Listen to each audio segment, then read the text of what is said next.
UFC on Fox 31 in Milwaukee. Main event, my boy, the Motown Phenom, Kevin Lee. That's a good fight. Versus your boy. I wouldn't say all the that. real estate agent. Okay. Iaquinta. Listen, how can I help you? What do you want to know? I'm pumped for this fight. Please tell me you're on my way, Mike. I'm pumped for the fight as well. Obviously, it's a fight that's happened before in the Yes. UFC, so it's not like a brand new fight. Okay. But the timing is actually perfect with how Iaquinta did against Nurmagomedov, Yeah. and then Kevin Lee's domination. Yes. Probably an understatement, but domination of Edson Barbosa. Yes. Let's put them back together. Let's see what happens this time around, because Iaquinta did win that first fight for those of you guys that don't know, right? Right?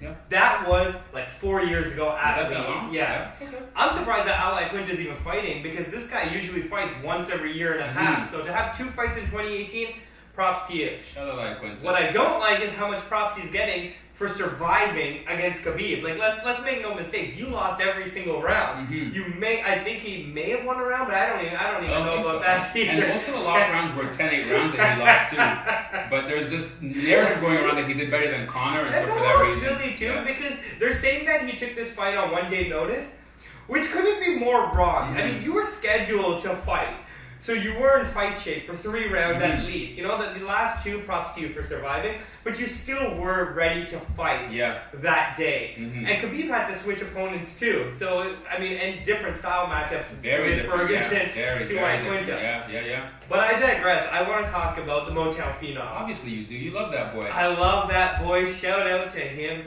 He's so impressive. I really can't wait for him to just finish Iaquinta in the 2nd or 3rd round and then call Khabib out for the 10th time, because I gotta see that fight between the Dagestani and my boy Motown. And I'm with you on that wavelength. I mean, in Kevin Lee, we're seeing literally a phenomenal fighter in that weight class, but because of that logjam, like you and I both agree that even if he wins this fight in dominant fashion, he probably still has to win another one before he's even eligible for a title shot against Khabib Nurmagomedov. So that just tells you how deep that division is. But Kevin Lee is a fighter that you have to watch every time he fights, because every time he fights, he gets better too, which is the scary part. That Edson Barboza win was fantastic because obviously he came off a tough loss against Tony.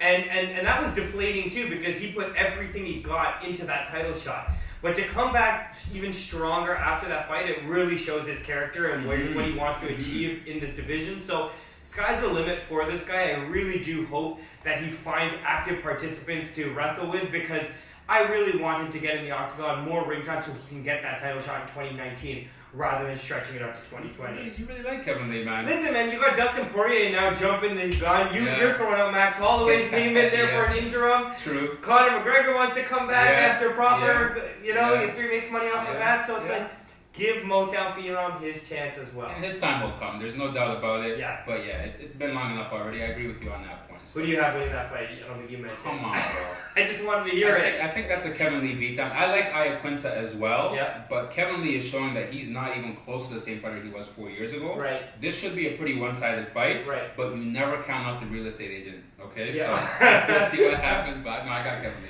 And you know what? One thing that stuck with me is that Iaquinta was talking a lot in the Countdown show about Lee's cockiness and how that cockiness lost him in the first fight. When he came in 2014, he kind of humbled him, and he's like, "I'm going to do the exact same thing." But I don't know if that's the right way to approach it, because that was Kevin Lee's first fight in the UFC. Yeah.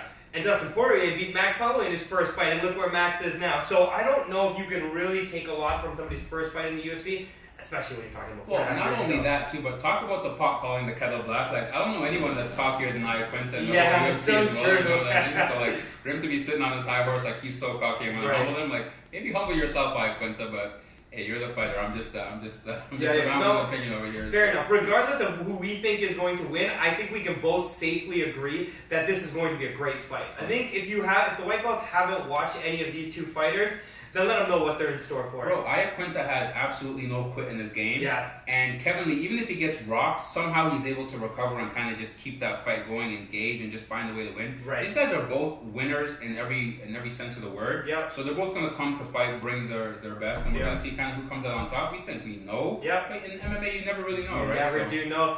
Let us know what you think of the fight. It's going down this Saturday, like I said, UFC on Fox in Milwaukee. We'll be watching. We're out. Yeah. Oos.